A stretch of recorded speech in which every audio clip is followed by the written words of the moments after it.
preaching programs. No, I don't know what is preaching. I have no idea. Narottam Prabhu was there, but in the world, whoever it may be, a preacher somehow or other come in contact with Prabhu through his six-day or 6 parts Bhagavad Gita course. So he is the creator. For that, so many people in the world use that and transform. So I don't express my gratitude. Thank you very much, Prabhu. I was waiting for this day. One day I want to invite him to Columbus. So the day came after many years. So let's give a big round of applause one more time. And also he's been accompanied by Damodar Prabhu. I was in touch with him. So they were very busy. Columbus was not part of the trip, itinerary. So somehow or other, then when I reached out to him, he didn't want to say no. So this piece, if it comes on the way, then we can make it. It comes on the way, not directly, but little detour. I will tell him. From Detroit to Vrindavan, they are leaving tomorrow. So Radha Gopinath Prabhu is very, very senior, almost 35 plus years is in the movement. So he had a call from within. He was telling me how he became a devotee. So it was very wonderful, where he had a calling from within. He wanted to surrender. So he surrendered and never looked back. Even though it's a little push from his family, but somehow or other he chose a decision that he saw that a real helping in humanity, serving God and surrender, so that he can also contribute to the world. So Prabhu in '89 he came in contact with ISKCON, then eventually later on Brahmachari, serving Radha Gopinath, very senior.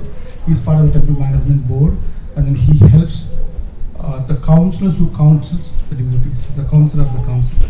So very methodologically, very systematically study and also teaches by example, walking the talk. That's really, really amazing. And then under him there's so many centers. He travels within US and other, not US, but India, and also the centers affiliated with Radha Gopinath temple. He travels, he gives his valuable time and association. And then, as I said, he's also created the Sense of Self-Realization 6 course, and then running short of my words. By profession, he had a master's, so that is profession.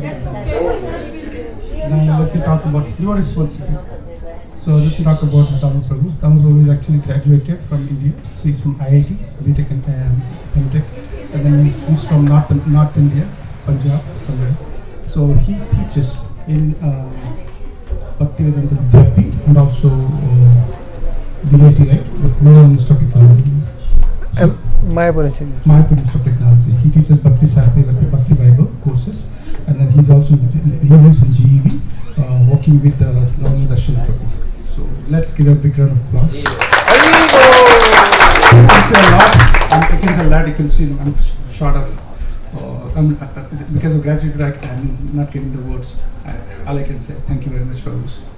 Let's give big round of applause. Hari Bol Singh. And I also want to thank Gurukam Prabhu Kalini Sundar Mataji for opening today. Hare Krishna. Hare Krishna. And then, even though it will stand a little late, and then Prabhu, he can go beyond 8:30, whatever. No, we are not in a hurry. Is anybody in a hurry? Please. Hare Krishna.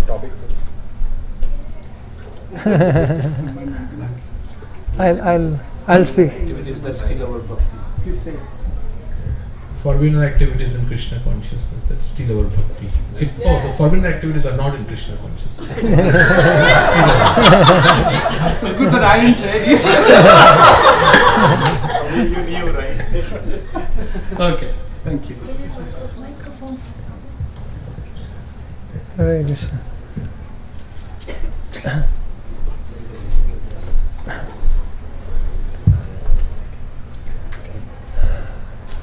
Hare Krishna. You just can move forward. They can keep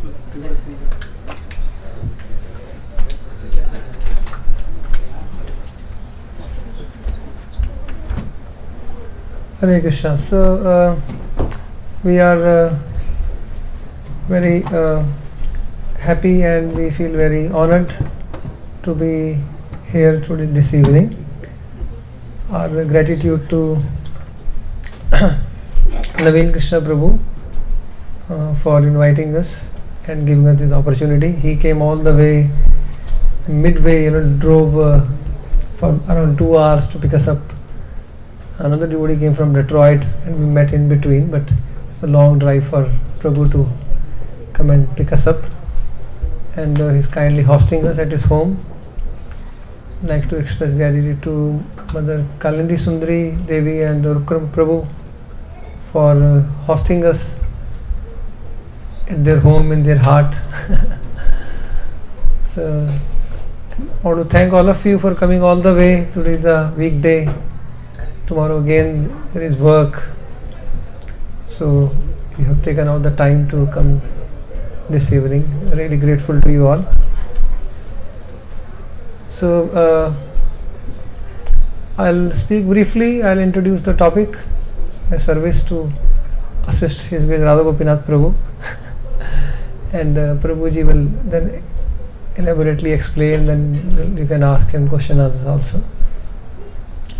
So our today's evening topic is the invisible theft.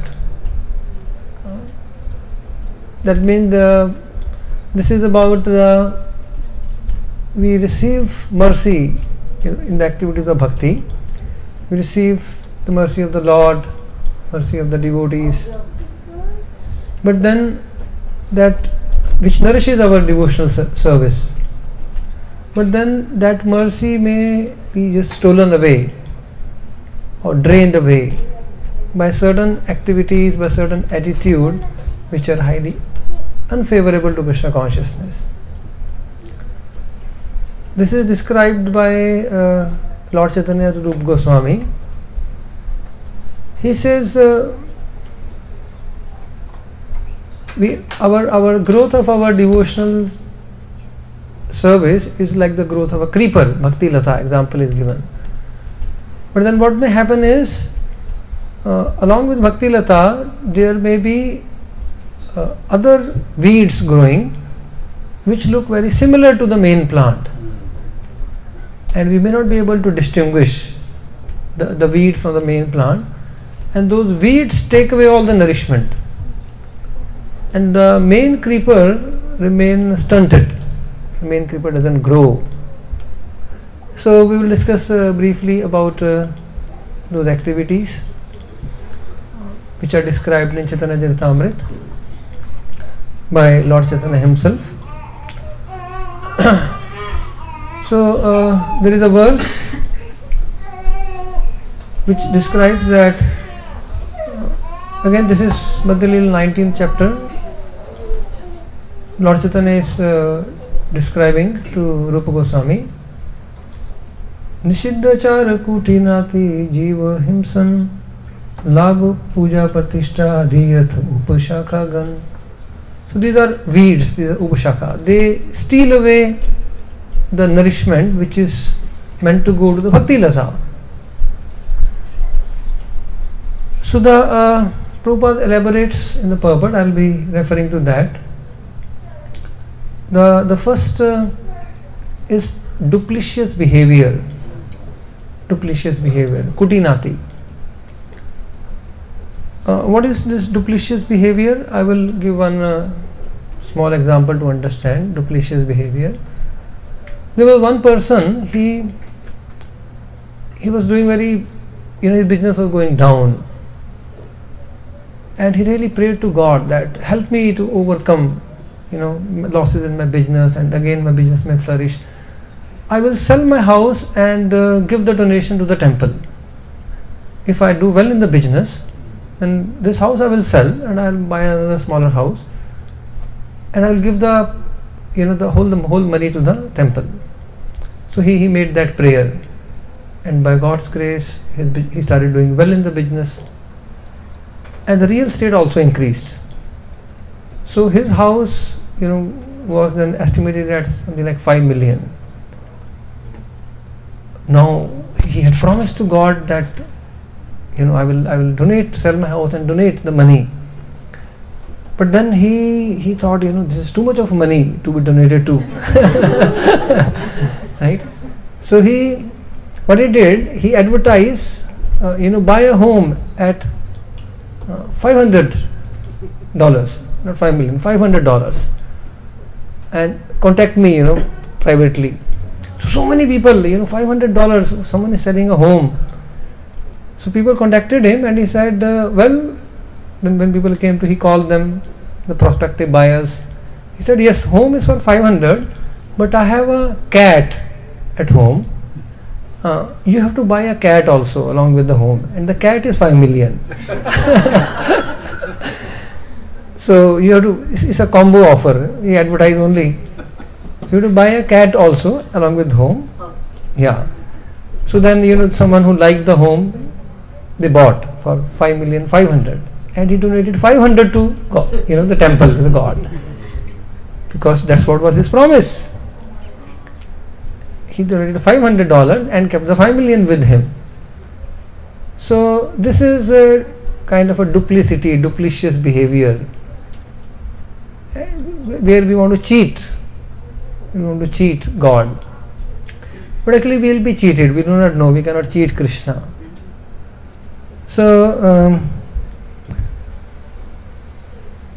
So what we learn from here is, there is a tendency that we pose ourselves as very advanced in devotional service, while we are not. We pose ourselves very saintly while we may be struggling to follow 4 regularity principles. This happens. So these are duplicitous behavior. And our Acharya described, the Lord can deliver any fallen person. Doesn't matter, how fallen the person is.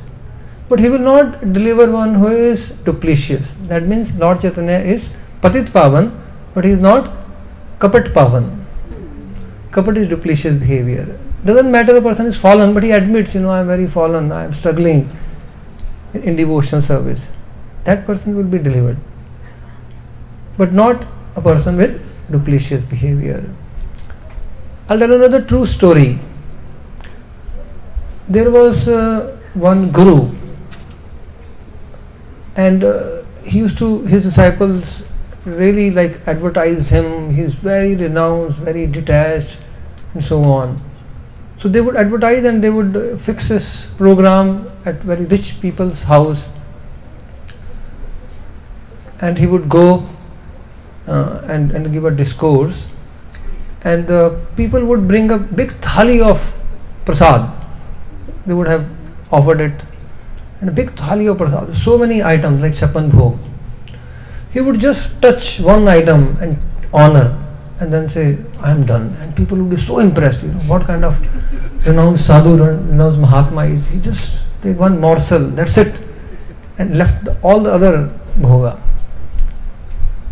And then they would be very impressed, and they would give a lot of donation, and some donation to them, that here is truly a renowned sadhu. They will get a huge donation. And on the way back, he would say, I am feeling so hungry, stop by some restaurant. Right? And he would have to, take restaurant food. So again you see that he is hungry, but he would pose himself that I take only very little, I am very advanced. This is duplicitous behavior. So we have to look that we cannot really, whom we can cheat? We cannot cheat Krishna. We can only cheat ourselves. Therefore, we should not pose ourselves as very advanced, or very highly sense controlled. If we are not, we should admit our shortcomings. When we admit our shortcoming and we seek mercy, we seek guidance, then we can get the strength to overcome it. But if we try to cover it in a duplicitous behavior, we will actually not advance, we will cheat ourselves. So therefore Lord Chaitanya forbids that a devotee should not have duplicitous behavior, and Prabhupada very beautifully writes. He says diplomatic behavior cannot satisfy the soul. Right? Jenatma suprasidati. the soul will be deprived of that nourishment. Soul will not have any nourishment. So diplomatic behavior cannot satisfy the soul. It cannot satisfy even the body and the mind, Prabhupada writes. Just imagine, a person, even he will suffer in his mind also, and he won't be healthy. He cannot even satisfy the body and the mind. This is from purport. The culprit mind is always suspicious. Therefore, our dealing should always be straightforward and approved by Vedic authorities. If we treat people diplomatically or dupliciously, our spiritual progress is obstructed. It's stunted. Therefore, this kind of behavior is forbidden for the devotees, and the devotees should have straightforward behavior. Now the next point Prabhupada talks of, the verse described and Prabhupada elaborates, is Jiva Himsan. Nishiddhachar is forbidden behavior. The first forbidden behavior is Kutinati, diplomacy. Nishiddhachar Kutinati Jiva Himsan. Jiva Himsan means violence toward the living entity. Of course, when one comes to devotional service, we stop committing violence externally, but Prabhupada gives again very insightful purport. Just see, we actually, if we just read on our own, we may not get the in-depth understanding. So Prabhupada says, Jiv Himsan, violence toward the living entity means envy toward living entities. Envy toward living entities. And then and which is one of the greatest threat to our spiritual life.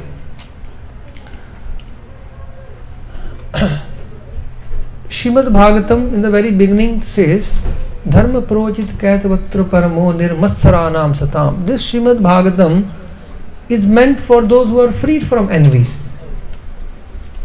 What does it mean? Others not read it?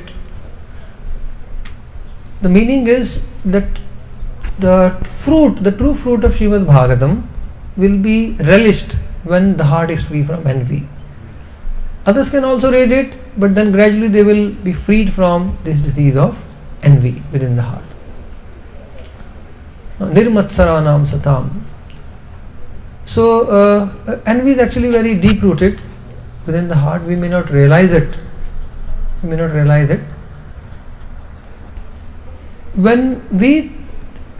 Whenever we want to enjoy, we have an enjoyment mentality. That is a sign of envy.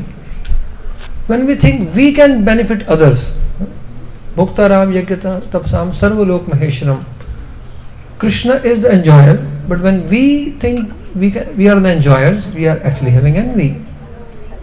Krishna is the proprietor. When we consider ourselves to be the proprietor and master and proprietor, we are exhibiting envy.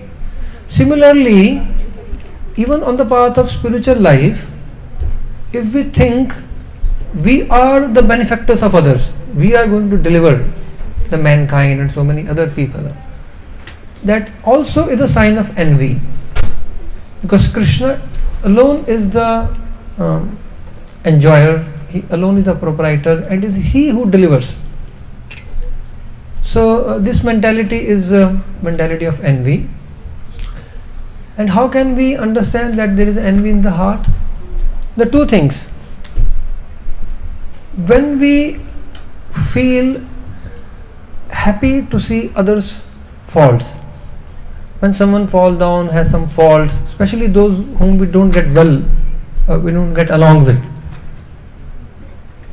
So we see, oh, now they have exhibiting some fault, etc., etc. We become happy on seeing others' faults, those who are like competitors, or those whom we don't get along with, those devotees. When we see their faults or their fall down, we become happy. That is a sign of envy. And when we become unhappy on seeing others advance, especially those who have come much later, we see in a Krishna consciousness movement, some devotees come later and they accomplish much more than us. They do a lot. They may get more praise, more appreciation, more recognition. And it's very difficult to take that in. So if we feel unhappy in any way to see those who have come much later than us, but advance more than us, if we feel any kind of unhappiness, there is envy within the heart. So a devotee should very carefully try to get rid of this behavior of envy, or this anartha of envy, and not act in an envious way. That means envy is described as the indirect appreciation of somebody. We should directly appreciate.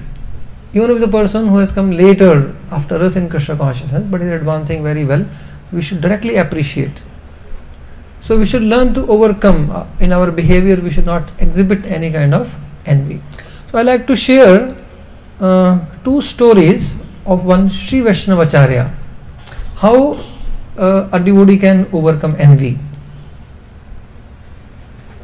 So this is the story of Parashar Bhatta. Parashar Bhatta is the son of Kuresh, the disciple of Ramanuja Acharya. So he became one of the Acharya, and it is described that once he was giving a public talk, a public discourse, and there was one envious person. He got up and he started criticizing Parashar Bhatta. He saying, "You are talking big things, but I know who you are. I know how you behave privately. I know how addicted you are to enjoying your senses," and so on and so forth. He started speaking publicly. Just imagine that someone is like a spiritual leader, is giving a talk, and someone gets up and starts criticizing and blaspheming publicly. So Parashar Bhatta heard that, and when that person stopped, he just spoke. He said, actually, "I want to thank you." And everyone was surprised. Just imagine his first response.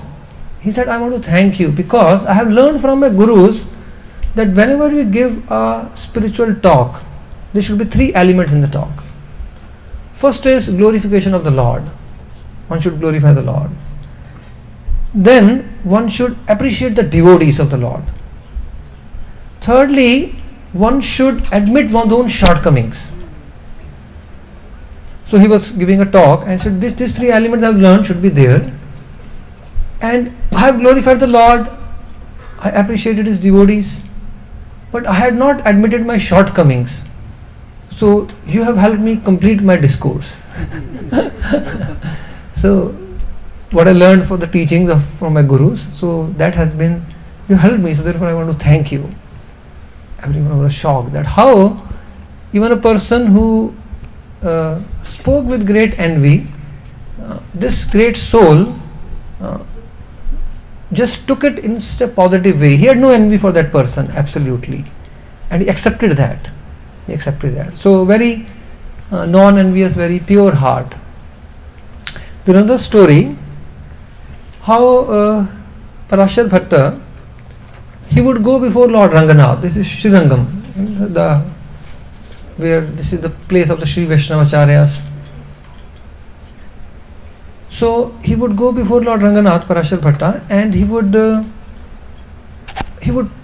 tell to the Lord, "My Lord, my devotional service is so insignificant. Hardly I am able to serve you, but my heart is filled with all kind of anarthas.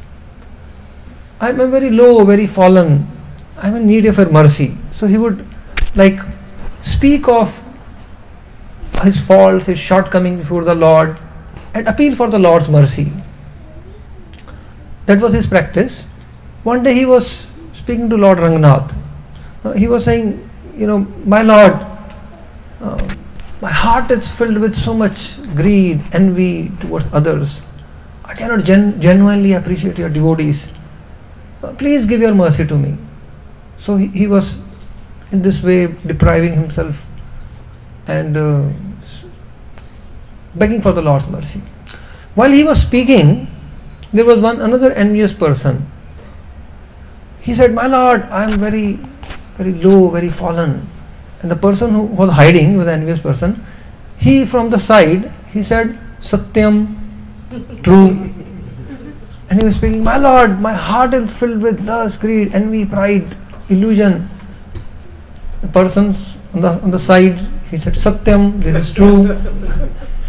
My Lord, really, my devotional service is so feeble. I can't really serve you, but I mainly serve my own senses.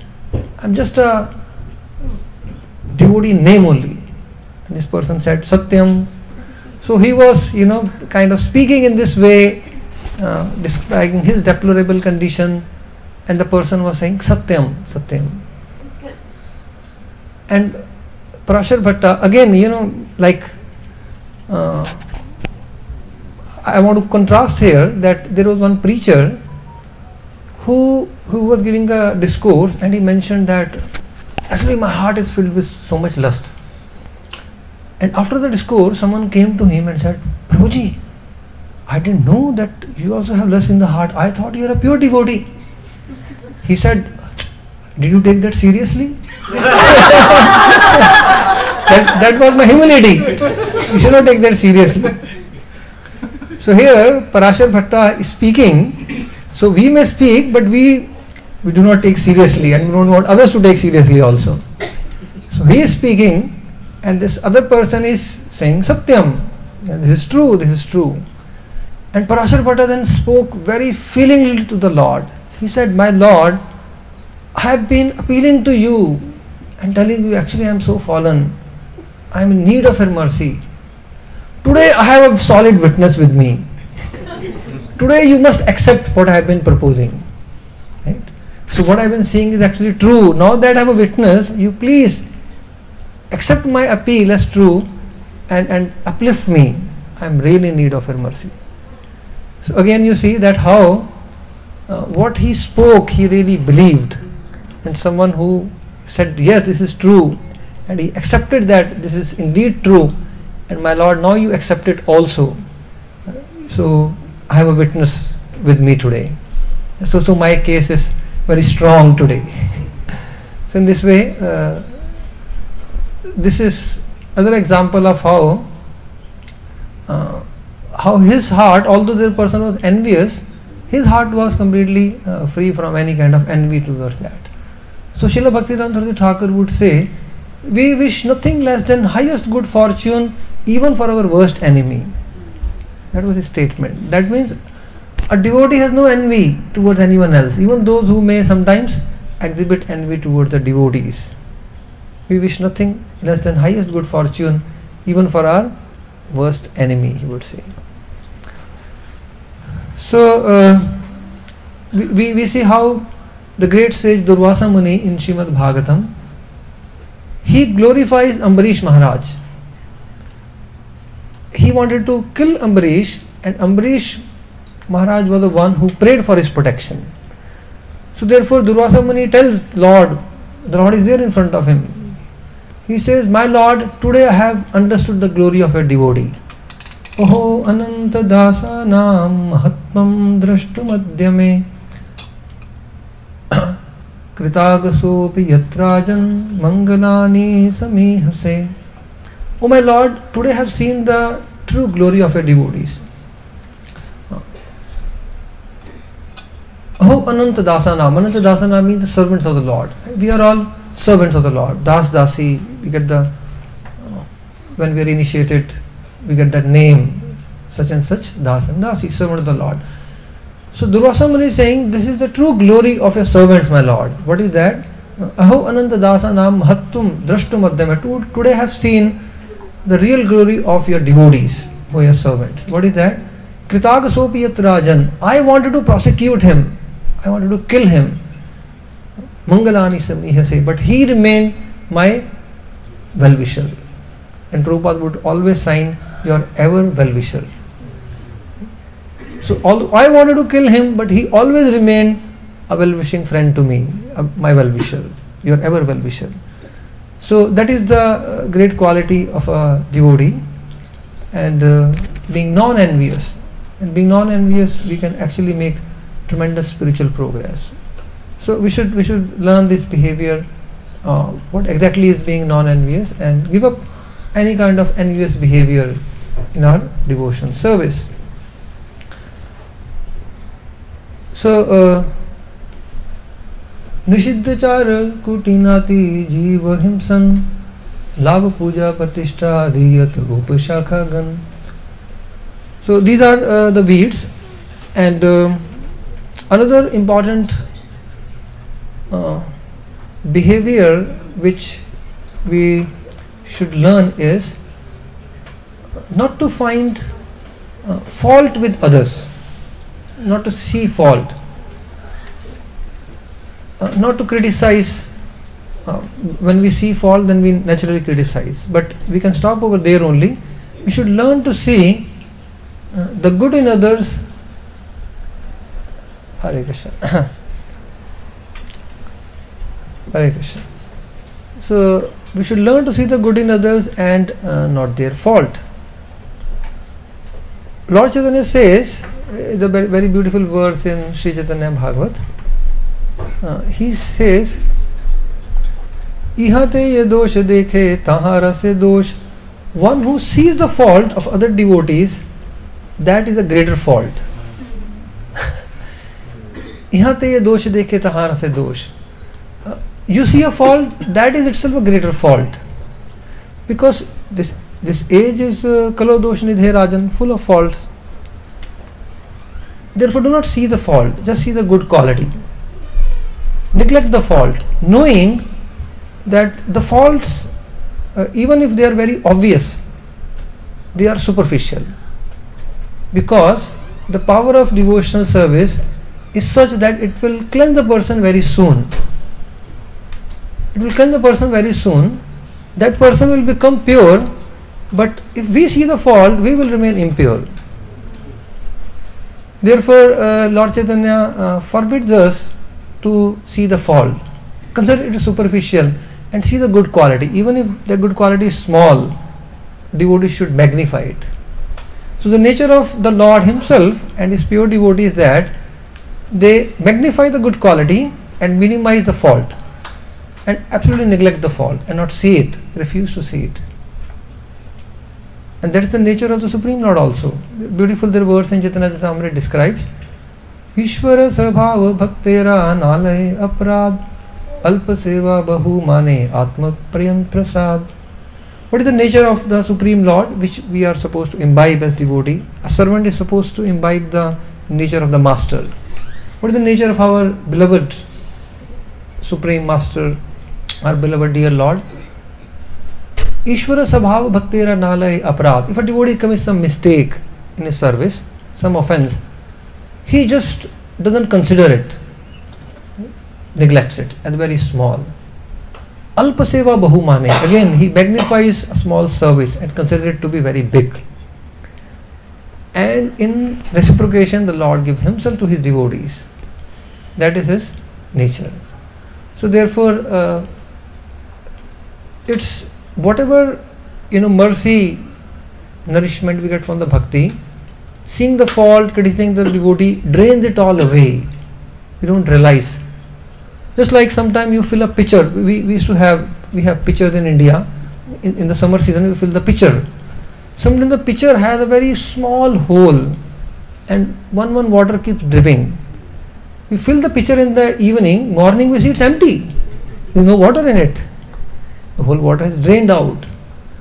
So such behavior, like being envious of others, having a duplicitous behavior, finding fault and criticizing others, it just drains away all the nourishment and the mercy that we receive in the bhakti, and then we do not grow in devotional service. Therefore Lord Chaitanya is warning us that our devotee should be very careful of such kind of behavior. And the lastly, Labh Puja Pratishtha Adi Yat Upashakagan, these are all the weeds which take away the vital nourishment. So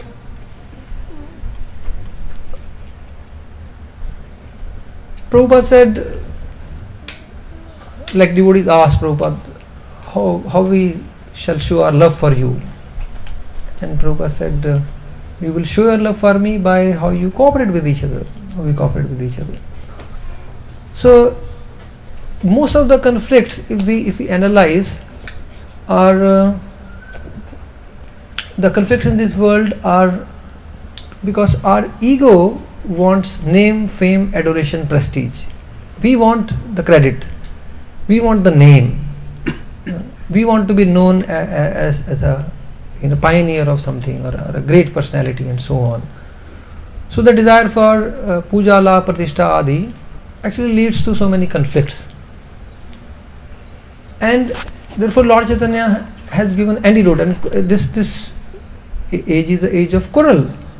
It leads to so many quarrel and conflict, age of Kali Yuga. Radha Gopinath Prabhu was describing very wonderfully that how the personality of Kali simply pumps the false egos of the people, and then it manifests as so many quarrels and conflict. So Lord Chaitanya has given therefore a direct antidote.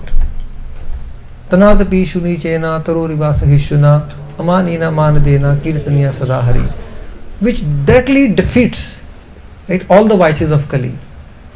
All the vices of Kali. So instead of wanting name, fame, prestige, devotee should be humbler than a blade of grass, tolerant, and give all respect to others. Give all respect to others. Give credit to others. And we simply would like to serve. Simply would like to serve.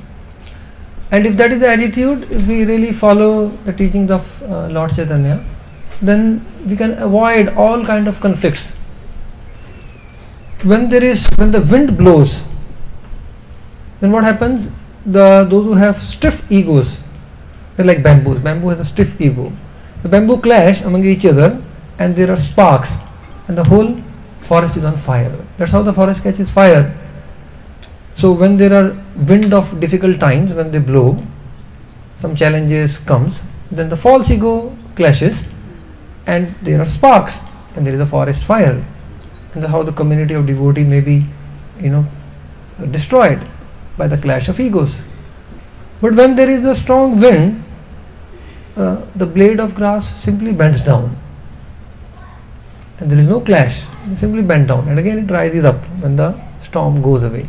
So therefore the blade of grass teaches us the best lesson on conflict resolution. Simply bend down. We bend down, and then we can avoid so many conflicts. We can save ourselves and save the devotee community if we can take shelter of this verse of Lord Chaitanya and avoid this forbidden behavior by Lord Chaitanya himself in his teachings to Srila Rupa Goswami. And then always chant the holy name. There is a very beautiful verse where Vrindavan Das Thakur says, what is the significance of Lord Chaitanya's raised hand? We see Lord Chaitanya, Lord Nityananda, they have raised hand. What is Lord Chaitanya conveying to us with his hands raised? Hand raised means to make a point, some point emphatically. So Lord Chaitanya is making some emphatic statement. He wants to emphasize something. So Vrindavan Das Thakur says, one thing is emphasizing is, with his raised hand, is surrender to Krishna by chanting the Lord's name. Hare Krishna, Krishna Krishna, Hare Hare, Hare Rama, Rama Rama, Hare. And he says there is a second thing he is emphasizing. Bahutuli Jagatere Bale Gauradham. So Bahutuli means with his hands raised. Jagatere, he is telling the whole world, giving some important message. Bahutuli Jagatere Bale Gauradham. Anindaka ho sadalaha Krishna nam. He is telling with his raised hand, do not criticize others. Anindaka hai sadalaha Krishna nam, and always chant the holy name.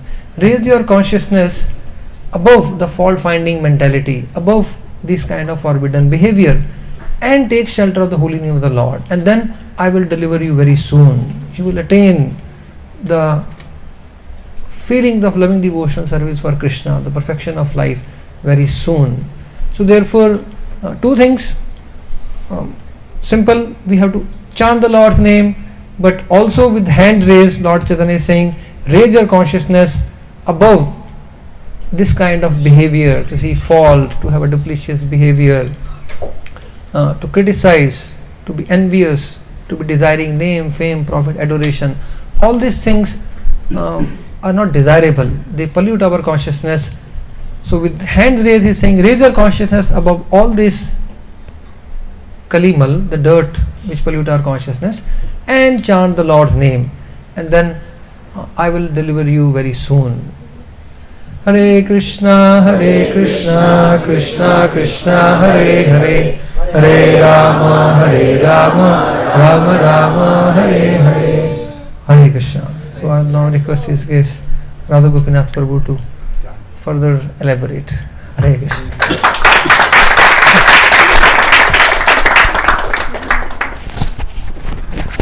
Yeah. Many is like this is nothing.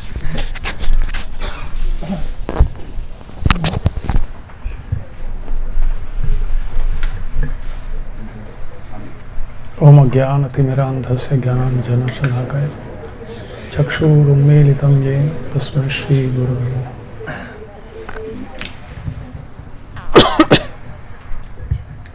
Hare Krishna. Today's title for the talk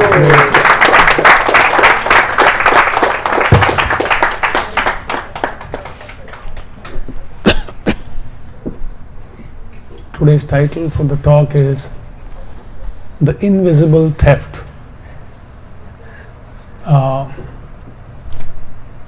So we heard the one side of the coin and I'm seeing some faces getting very depressed. So I will speak about the other side of the coin, and that is how to prepare our heart that the invisible Lord steals our heart. The invisible theft. People write on the t-shirt, I lost my heart in Vrindavan. I hope it goes inside the t-shirt also. Not just remain a statement on the t-shirt.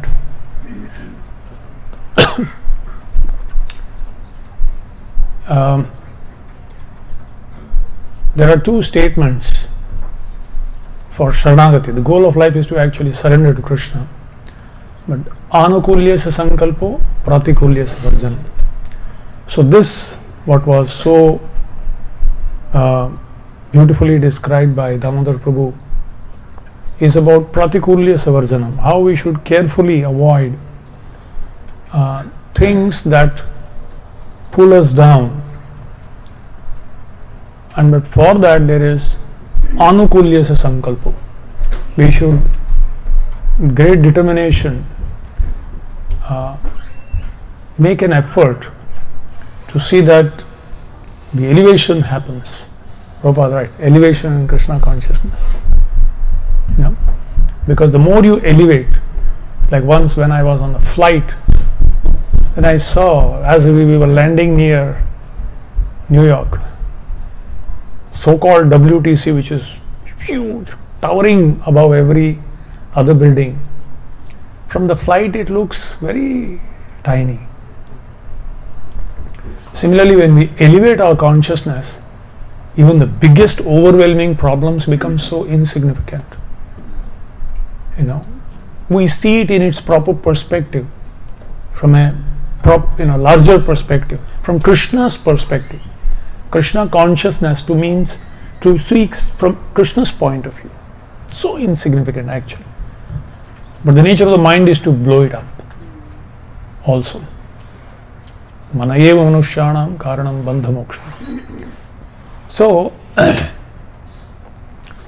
what do we do to make our heart so soft like a butter that Krishna wants to steal it? The invisible theft.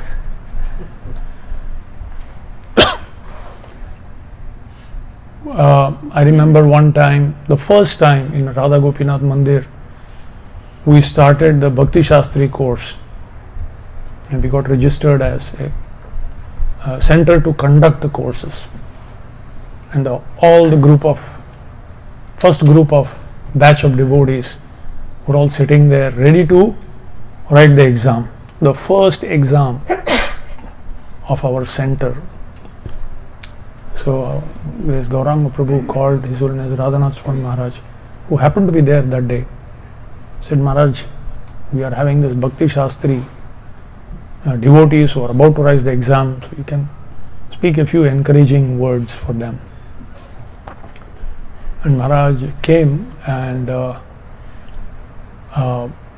quoted 2 verses from the 10th canto of Srimad Bhagavatam.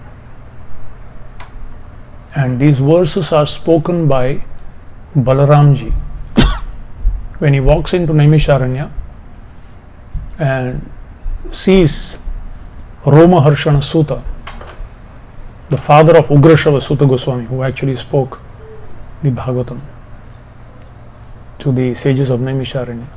His father was sitting there, Romaharshana Sutta, and he was speaking. Thousands of sages are sitting, Brahmanas, powerful scholars are sitting, and here is Romaharshana speaking. And Balaramji happens to walk into that assembly. Everyone gets up, puts Balaramji, Adi Guru, he is like the original Guru, puts them on an asan, they put him on an asan, literally they worship him, glorify him. And Balaramji looks at Romaharshan, who's sitting on the Vyasasan. It is a fact, if you are sitting on the Vyasasan, even if the Prime Minister of the nation, the President of the nation comes, there is no need for you to get up. Because this asan is not an ordinary asan. It's asan of Vyasdev. But if one's own Guru comes, what to speak of Balaramji? There is a way to acknowledge at least. He didn't even acknowledge, what to speak of showing respect. Now sometimes you may feel respect but may not bow down for certain circumstances. But Balaramji is also the Lord in the heart. His expansion, Kshirodakshai Vishnu, is there in the heart of every living entity. Sankarshana, Karanato Yashai, Garbhodashai, Kshiro, Payobdhishai, Sheshasya Yasyam Shakala. They are his expansions. So Balaramji understood. And before he took a piece of grass and sliced off the head of Roma right on the Vyasasan. Can you imagine? Today if it would have happened, what would have happened in social media? Murder on the Vyasasan. So before chopping his head off, he gives his diagnosis of the disease. And His Holiness Radhanath Swami Maharaj told these first batch of Bhakti Shastri devotees that when you get the certificate of this Bhakti Shastri, and I'm sure you're going to be laminating it and putting it on the wall, above your certificate you put this verse. And this verse is spoken by Balaramji regarding Romaharshana. It says, Risher, in the first verse, he says, what is the qualification of Romaharshana? Risher Bhagavato Bhutva Shishya. Whose disciple is this Romaharshana? First qualification. What an amazing spiritual master. Directly disciple of Vyasadev. Can you imagine? Somebody is a student of Vyasadev. You know, sometimes I'm from Princeton, you know. Can you imagine? I'm from Vyasadev school. 5,000 years ago, you know, people literally worship you. So, all together combined, Stanford, Oxford, Cambridge, this, that. Risher Bhagavato Bhutva Shishya. Number 1. Adhitya Bahunicha. He has thoroughly, literally everything on his fingertips. He knows scriptures left, right, center. He can quote. Shishyo Adhitya Bahunicha.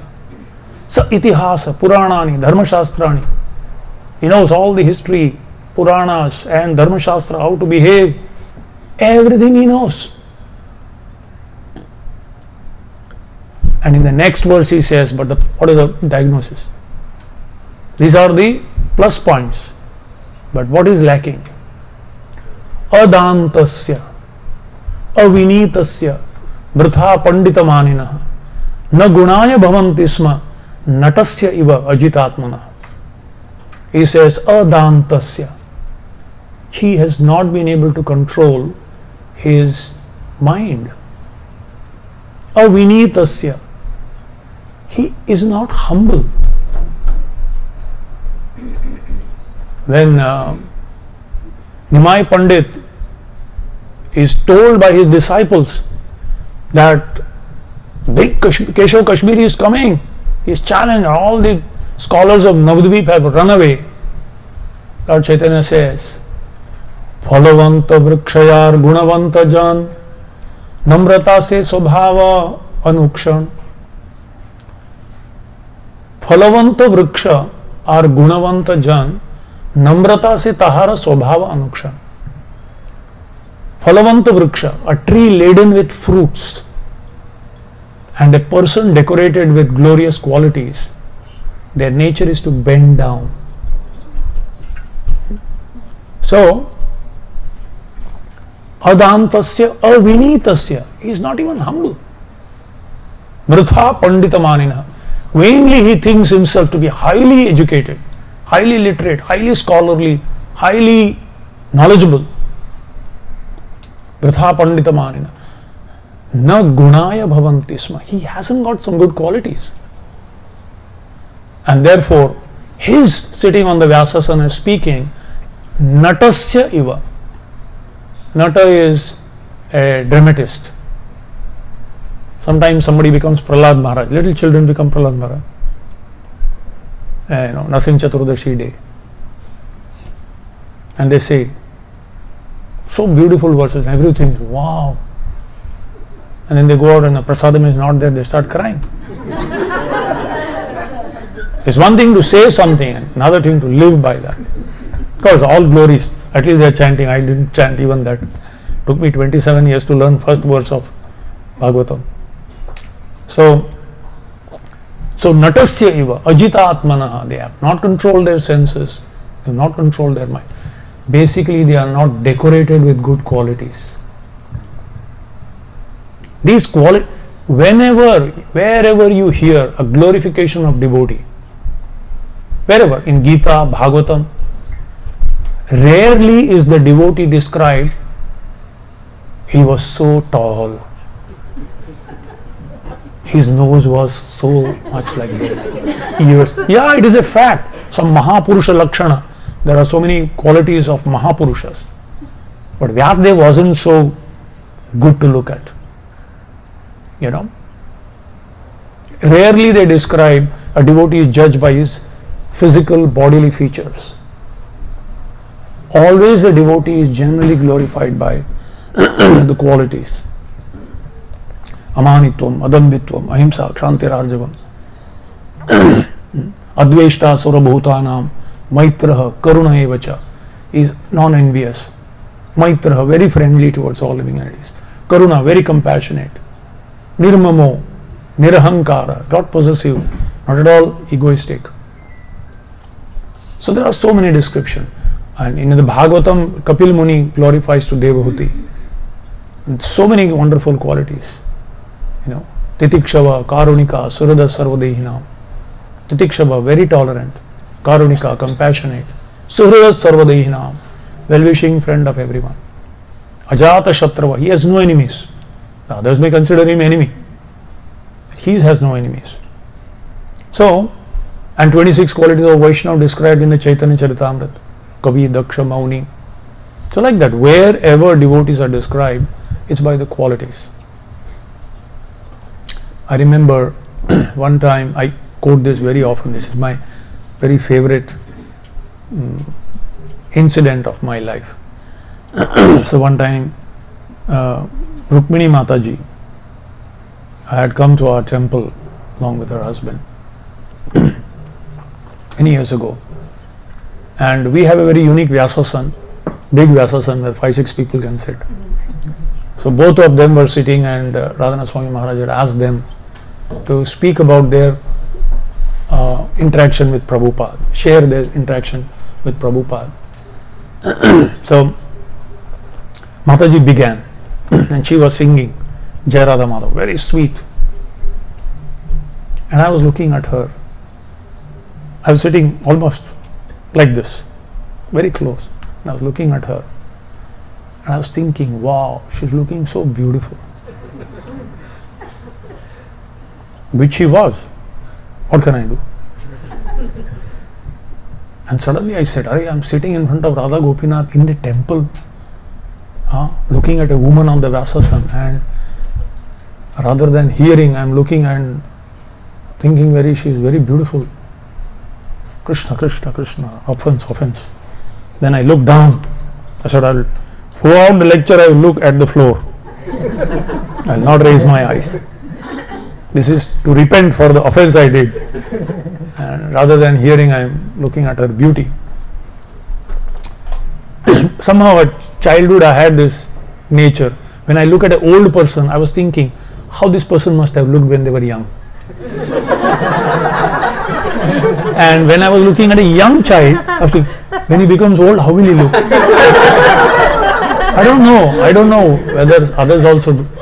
Probably that's what made me Krishna conscious. I looked in the mirror, how will I look? Usse pehle thoda bhakti kar lo. Do your bhakti before you become, old. So I was thinking, my God, she must be in her 60s and she's looking so beautiful. How she must have been when she's, 16 or 17. Then I said, this is Haribol, Haribol. And then she began. And she said, so in 1966 or 67 she took initiation, one of the first batches. So it seems she went and she kneeled down before Prabhupada, offered her respects and held her hand to receive the beads. And she said, Prabhupada looked at her and he said, oh, you are so beautiful. I felt so relieved. I felt I am in parampara. But wow, so I don't know, right? After all, Mahajano yena gata sabanta. So, and then she said, he told, your name is Rukmini Devi. Because Rukmini was so beautiful, Shishupal fell off the chariot just by looking at her. She just kind of raised her, and few people rolled down their chariot and horses and elephants. She was so beautiful actually. So Prabhupada said, oh, you are so beautiful. The name will be Rukmini Devi Dasi. And then she said, Prabhupada spoke a statement which he gave me a lifetime project. After giving the name, he said, oh, you are so beautiful. Your name will be Rukmini Devi Dasi. And after handing the beads, he said, now I want you to become beautiful from within. And she was saying that for last 40 years, 30-40 years, I'm meditating. What did he tell me? As soon as she said that, I remembered a verse I had memorized in my high school days. I had taken Sanskrit as the third language. So they have what is called as Subhashita. Subhashita means moral instruction, good instructions. There it says about ornament, the glory of ornaments. It said, Narasya abharanam. Abharanam means ornament. Narasya abharanam rupam. So a man or a woman is very attractive if she has a very beautiful, she has a beautiful facial features. So narasya abharanam rupam. So if a person is very beautiful, then you feel like looking again and again. So narasya abharanam rupam. Then it says rupasya abharanam gunaha. A person may be very beautiful, but more attractive or ornament of that beauty which makes it much more, because ornaments are put to make a person more attractive. So a person's attraction ornament is the face, and the attraction of beauty of the physical feature is qualities, guna. Then it says gunasya abharanam jnanam, and the qualities is decorated by if it is founded on knowledge, and jnanasya abharanam kshama, and that decoration of a knowledgeable person is his compassion or forgivingness or letting go, forgiving basically. Narasya abharanam rupam, somebody may be very extremely beautiful, but rupasya abharanam guna.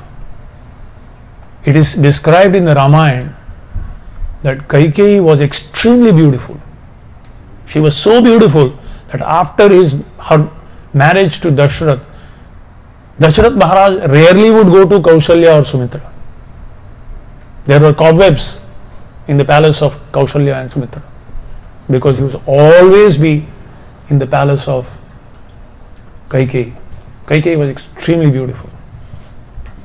But the day she associated with Manthara, who polluted her heart, poisoned her heart, and made it so hard, like steel, cold like steel, that Ram, whom she loved even more than her son Bharat,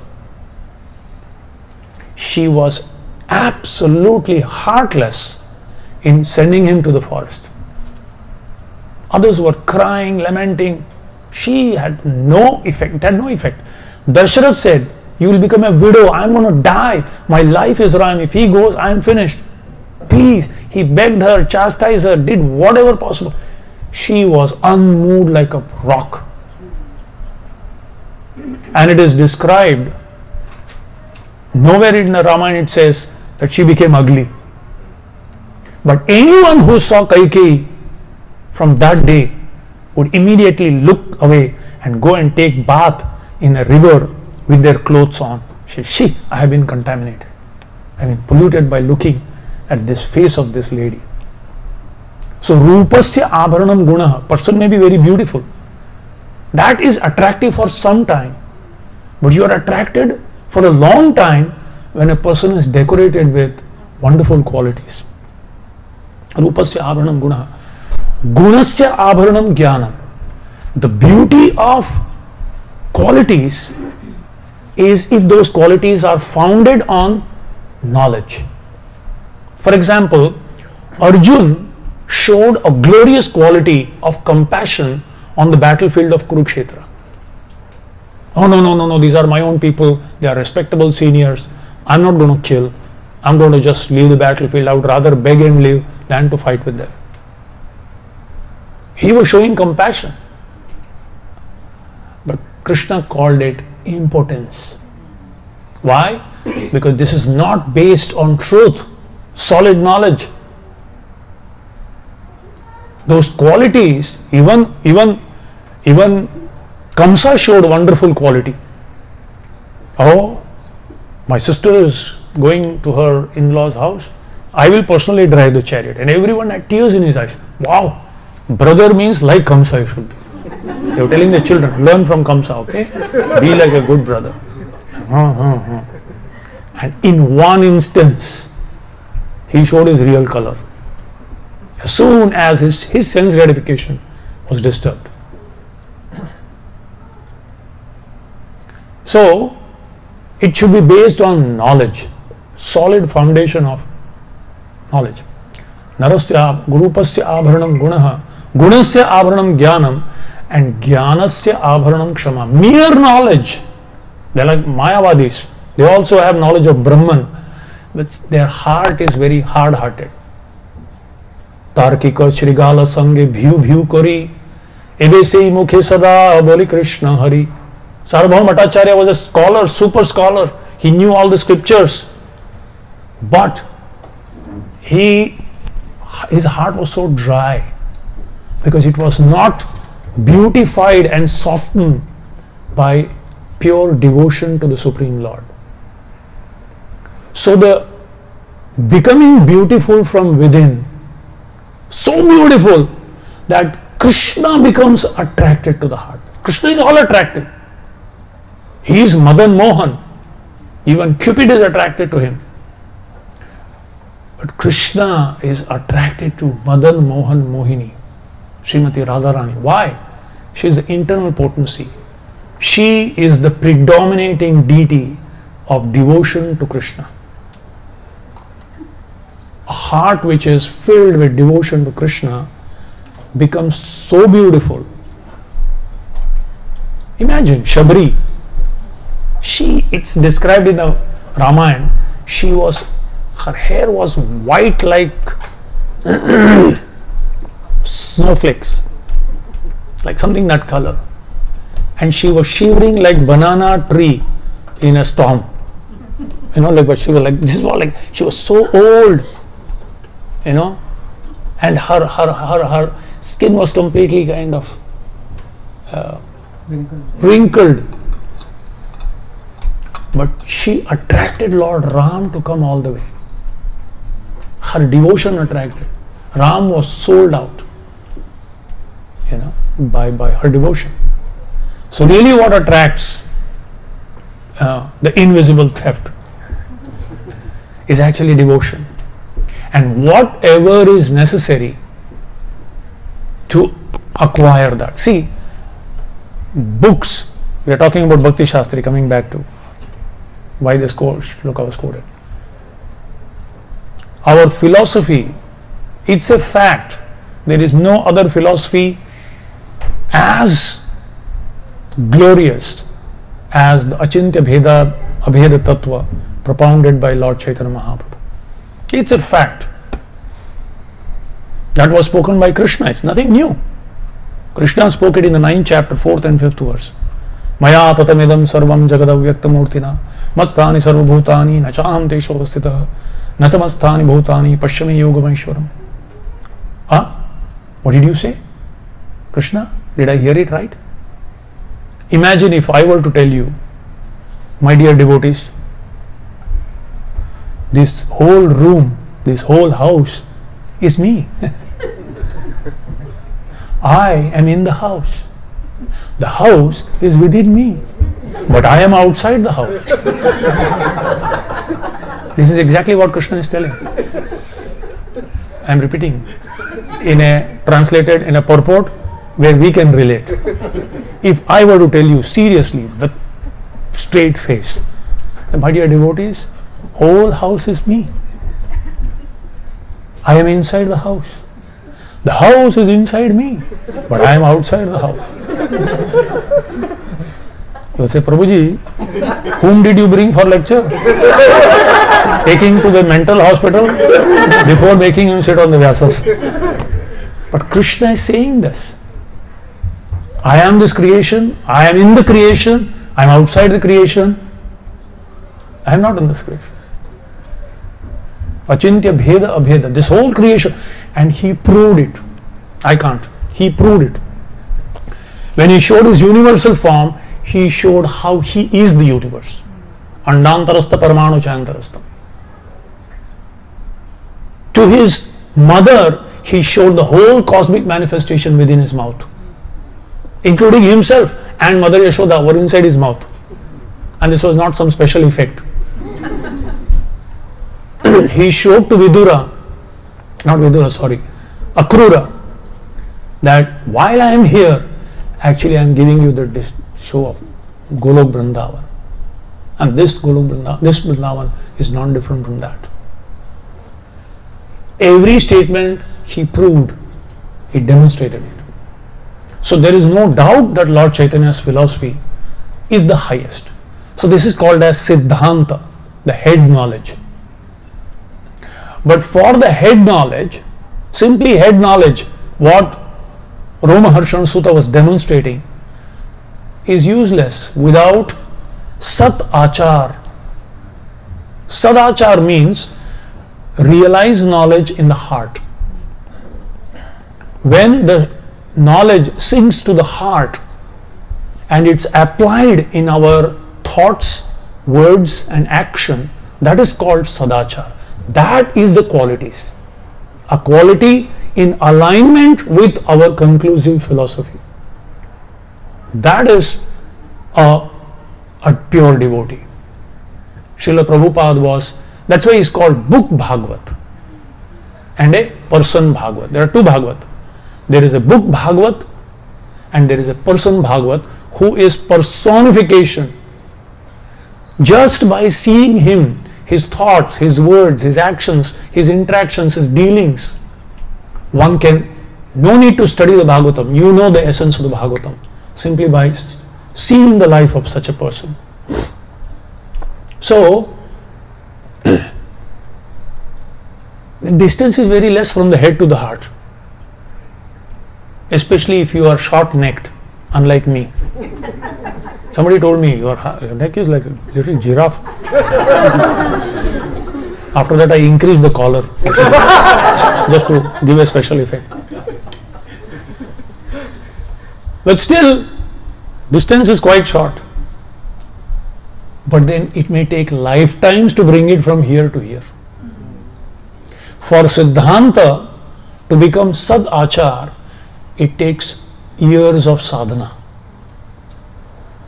And this is where the instructions, Anukulya se sankalpa, what are the favorable things? I don't care whether my senses, my mind, my ego likes it or not. If these are favorable, I will adopt it. And anything that is unfavorable, however pleasing to my senses, my mind, my intelligence, my ego, if it is unfavorable, I will avoid it. Very easy to speak, very difficult to apply.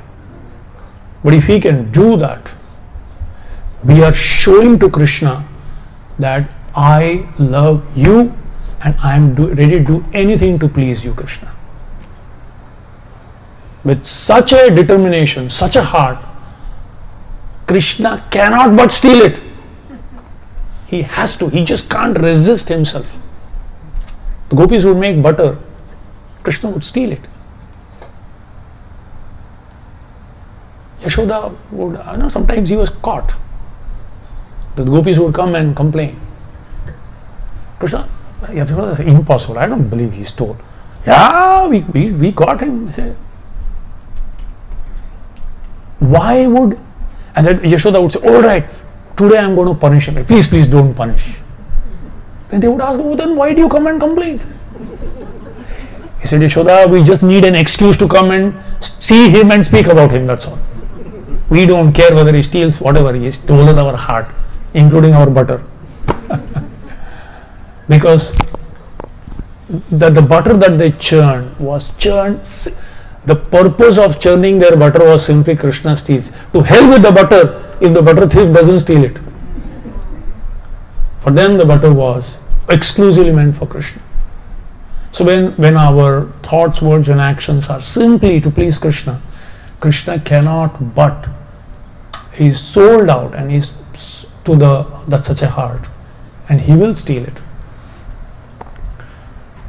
So the idea is basically of all our acharyas, what they have given. Basically scriptures contain two statements: do's and don'ts, prescriptions and prohibitions, vidhi and nishedh. And this vidhi and nishedh also are of different levels. That's why Rupa Goswami uses the word niyamagraha. Niyama agraha, niyama agraha. Agraha means following the rules and regulations just for the sake of following. And agraha means neglecting the rules and regulations, thinking, I am beyond it. Both are dangerous. Both are not beneficial. So one has to follow the rules, but never forget the spirit behind the rules. There is a letter of the law and there is a spirit of the law. The spirit must be understood. And when we move to the next level, the lower level can be given up. And therefore this is very difficult. What to give up and what to accept. What is acceptable at one stage has to be given up at the another stage. I will ask you a question. If someone breaks somebody's window and enters in the middle of the night, what do you say? What do you do to that fellow? Call the police, right? If the house is on fire and a child is caught inside, in the middle of the night, somebody detects smoke coming out. Nobody dares enter, just like WTC. And the firemen break and they enter. The action is the same. Breaking the house of someone in the middle of the night, entering through the window. Action is the same. A thief does it, a fireman may do it. But it's not about the activity itself, but the spirit behind why you do what you do. Somebody eats only this much rice, you glorify, wow, Mahatma, and doesn't go to the restaurant after that. He's a Mahatma. But even if he eats 1 grain of rice on Ekadashi, Duratma. So it's not about eating, it's about when. So it's the time, it's the intention, it's the action. So in and of itself, nothing is good or bad. It is your level of consciousness. It's like a staircase. When you are at the lower level, the first step is actually a